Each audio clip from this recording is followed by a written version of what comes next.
नमस्कार दोस्तों, मैं आपके साथ दीपा गौतम और स्वागत है आपका हमारे जीएसपी चैनल में। यानी हकीकत जैसी खबर मिलेगी आपको वैसी। भाग 2 में आज हम बात करेंगे क्रांतिकारी चंद्रशेखर आज़ाद की। इससे पहले की जानकारी देखने के लिए भाग 1 में जाएं। लाला लाजपत राय के कातिलों को सजा। पंजाब केसरी लाला लाजपत राय ने साइमन कमीशन के विरुद्ध लाहौर में एक शांति पूरक रैली में भाग ले रहे थे। तभी अंग्रेजी ऑफिसर जेपी सैंडर्स ने लाठीचार्ज का हुक्म दे दिया, जिससे 17 नवंबर 1928 को लाला लाजपत राय की मृत्यु हो गई। पंजाब केसरी की मृत्यु ने चंद्रशेखर आज़ाद को अंदर से झकझोर दिया। उन्होंने इस हत्या का बदला लेने का फैसला किया। भगत सिंह और राजगुरु के साथ आज़ाद बदला लेने के लिए लाहौर को निकल पड़े। 17 दिसंबर 1928 की संध्या जैसे ही सैंडर्स अपने अंगरक्षक के साथ बाहर निकला, वैसे ही राजगुरु ने उसकी खोपड़ी में गोली से सुराग बना दिए। उसके बाद भगत सिंह ने कई गोलियां सैंडर्स के सीने में उतार दी। हत्या के बाद भगत सिंह और राजगुरु दोनों वहां से भागने लगे। तभी कुछ दूरी तक जेपी सैंडर्स के अंगरक्षक ने उन दोनों का पीछा करते हुए कई गोलियां चलाईं। तभी चुपकर मोर्चा संभालने चंद्रशेखर आज़ाद ने अपने गोली से अंगरक्षक का भी काम तमाम कर दिया। क्रांतिकारी दल का बिखराव। चंद्रशेखर के साथी जल्द से जल्द भारत माँ को आज़ाद देखना चाहते थे। अनुभव की कमी और जोश का उबाल कुछ ऐसा था कि धीरे धीरे वो अंत की तरफ अनजाने में ही बढ़ चले। भगत सिंह ने फैसला किया कि वो अपनी मकसद को देश के अखबारों में लाएंगे, जिससे हर नौजवान जाग उठेगा और हमें आज़ादी जल्द से जल्द मिल जाएगी।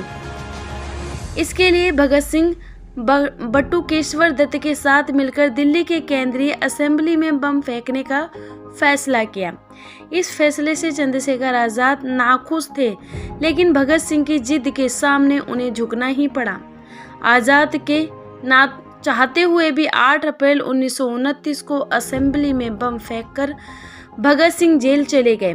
इस वक्त भगत सिंह जैसे साथी खोकर चंद्रशेखर आज़ाद बहुत अकेले पड़ गए।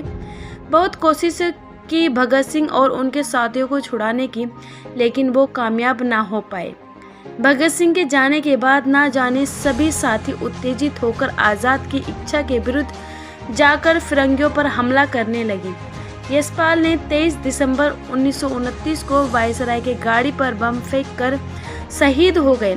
इसके बाद बम बनाते हुए भगवती चरण मोहता भी शहीद हो गए। कई साथियों के मारे जाने पर चंद्रशेखर आज़ाद जैसे टूट से गए थे। चंद्रशेखर आज़ाद का शहादत।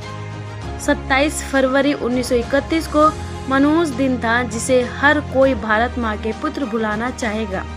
चंद्रशेखर आज़ाद ने अपनी पार्टी की मीटिंग अल्फ्रेड पार्क में बुलाई। उस पार्टी मीटिंग में अपने एक साथी से किसी बात पर बहस हो गई। वो साथी इस बहस का बदला गद्दारी के साथ निभाना चाहता था। उसने पार्टी मीटिंग से निकलते ही पुलिस को चंद्रशेखर आज़ाद का अल्फ्रेड पार्क में होने की खबर दे दी। बेखबर आज़ाद अपने साथियों के साथ पार्क में मीटिंग कर ही रहे थे। तभी फिरंगी पुलिस पूरी तैयारी के साथ पार्क को घेर लिया। चंद्रशेखर आज़ाद के पास सिर्फ एक पिस्तौल के साथ चंद गोलियां ही थी। चंद्रशेखर आज़ाद ने पूरी कोशिश की अपने साथियों को हिफाजत करने की।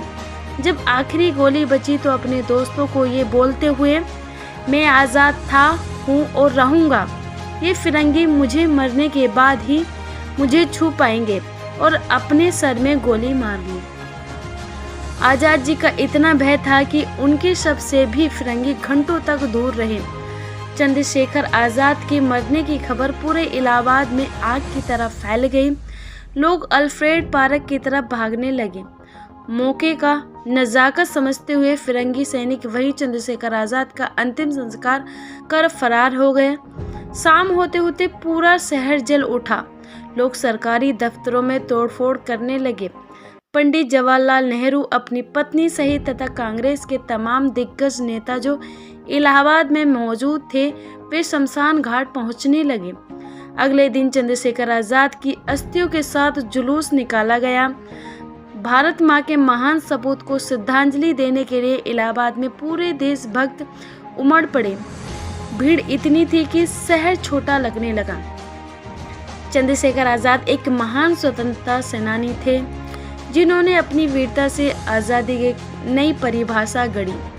मात्र 25 वर्ष की आयु में उन्होंने वो मुकाम पाया जिसे पाना बड़े बड़े शूरवीरों के लिए मुमकिन नहीं।